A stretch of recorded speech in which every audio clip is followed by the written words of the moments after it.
விஷவள்ளி தான் நினைச்ச காரியத்தை சாதிச்சிட்டா. இப்படி ஒரு பொண்ணோட வாழ்க்கைய கேள்விக்குறியா மாத்திட்டு அவளுடைய ஆசைகள் கனவுகள் எல்லாத்தையும் சுக்குநூறா உடைச்செறிஞ்சிட்டு அந்த இடத்துக்கு தான் பொண்ணை கொண்டு வந்து வைக்கணும் அப்படின்னு நினைக்கிறாளே, இது என்ன புத்தின்னு எனக்கு தெரியல. இப்படிப்பட்ட இடத்துக்கு ஒருவேளை விஷவள்ளியோட பொண்ணு வந்தானா நிம்மதியா தான் வாழ்ந்துருவாளா? அந்த பாவம் தான் அவளை சும்மா விடுமா? கெட்ட புத்தி கொண்டவங்க கெட்ட வழியில் நடக்கிறவங்க என்னைக்குமே பழி பாவத்துக்கு அஞ்சறதே கிடையாதுதான். அது நமக்கு நல்லாவே தெரியும். ஆனா வாழ்க்கையில ஒரு கட்டத்திலேயாவது நிம்மதியா வாழ்ந்தாதான் அந்த வாழ்க்கைக்கு மரியாதை.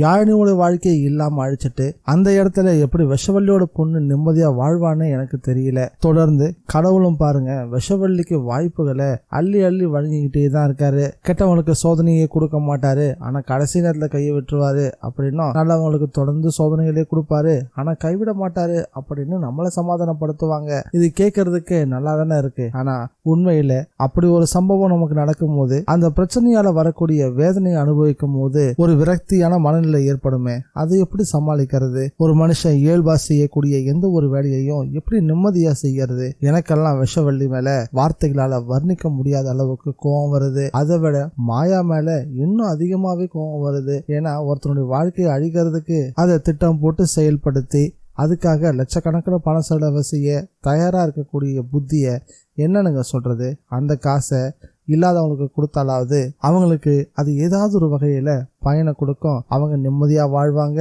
நம்ம யாருக்கு உதவி செஞ்சோமோ அவங்க நிம்மதியா வாழும் போது அவங்க மனசு அவங்களே அறியாம நம்மளை வாழ்த்தும். அந்த வாழ்த்தே நம்மள ஒரு உன்னதமான இடத்துக்கு கொண்டு போய் நிறுத்தும். வாழ்க்கைக்கு தேவையான எல்லாத்தையும் நம்ம கிட்ட கொண்டு வந்து சேர்க்கும். இது மாயாவுக்கும் புரிய மாட்டேங்குது, விஷவள்ளிக்கும் புரிய மாட்டேங்குது. யாழினி தீர்க்க முடியாத ஒரு மனவேதனையிலையும் வலியிலையும் இருக்காங்க. ஆனா அவங்கள சுத்தி இருக்கக்கூடிய விஷப்பாம்பு சிவம், விஷவள்ளி இவங்கெல்லாம் எப்படி பேச போறாங்க? அவங்க மனசை மேலும் குத்தி ரணப்படுத்துவாங்க இல்ல அவனுடைய காயத்துக்கு மருந்து போட்டு விடுற மாதிரி ஆறுதல் சொல்லுவாங்களா? உங்களோட கருத்து என்னன்றத மறக்காம கமெண்ட்ல பதிவு பண்ணுங்க. வணக்கம் மக்களே, வெல்கம் டு TNVG ரிவ்யூ. நம்ம சேனலுக்கு நீங்க ஃபர்ஸ்ட் டைம் வந்திருக்கீங்கன்னா சப்ஸ்கிரைப் பட்டனை பிரஸ் பண்ணி நம்ம சேனலுக்கு சப்போர்ட் பண்ணுங்க. அப்படியே இந்த வீடியோக்கு ஒரு லைக்கையும் கொடுத்துருங்க. பாயாசம் சாப்பிட்டதால வயிறு வலி ஏற்பட்டுச்சு. ஒருவேளை அந்த பாயாசம் யாழினிக்கு ஒத்துக்காம போயிருச்சோ அப்படின்னு தான் நம்ம ஹீரோயின் இனியா பயந்து போய் அவங்களை கொண்டு வந்து ஹாஸ்பிட்டல்ல சேர்த்தாங்க. ஹாஸ்பிட்டல்ல சேர்க்கறதுக்கு முன்னாடியே யாழினிக்கு ஏதோ ஒரு விதமான கெட்ட உணர்வு ஏற்பட்டிருக்குன்னு நினைக்கிறேன். அதனாலதான் இந்த குழந்தை எனக்கு ரொம்ப முக்கியம், எப்படியா இந்த குழந்தையை காப்பாற்றணும் அப்படின்னு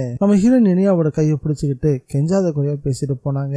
யாழினிய செக் பண்றதுக்காக ரூமுக்குள்ள கூட்டிட்டு போன பிறகு நம்ம ஹீரோயின் இனியாவும் வேண்டாத தெய்வங்களை எல்லாத்தையும் வேண்டினாங்க. ஆனா எது நடக்க கூடாதுன்னு நினைச்சாங்களோ அது ரொம்ப நல்லாவே நடந்து முடிஞ்சிருச்சு. இதுக்கும் காரணம் இனியாதான் அப்படின்னு விஷப்பாம்பு சிவம் கொஞ்சம் கூட மனசாட்சியே இல்லாம நம்ம ஹீரோயின் இனியாவை வார்த்தைகளால தொலைச்செடுக்க ஆரம்பிப்பாரு. ஏற்கனவே பலமா நொந்து போயிருக்க யாழினி இதை பார்த்து மேலும் மனசங்கடத்துக்கு ஆளாக போறாங்க. நம்ம இனியா சீரியல்ல அடுத்து வரக்கூடிய 2-3 எபிசோட் ரொம்பவே இறுக்கமா தான் இருக்க போகுது, உணர்ச்சி பூர்வமா தான் இருக்க போகுதுன்னு தான் தோணுது. எவ்வளவுதான் பிரச்சனைகள் வந்தாலும் யாழினோட கர்ப்பத்துக்கு எந்த பிரச்சனையும் இல்லாம பார்த்து இருந்திருக்கலாம். டைரக்டர் சார் ஏன் அதை அப்படி விட்டாருன்னா தெரியல. இந்த வீடியோ பிடிச்சிருந்தா லைக் பண்ணுங்க, ஷேர் பண்ணுங்க. TNVG ரிவ்யூவை மறக்காம சப்ஸ்கிரைப் பண்ணி வச்சுக்கோங்க.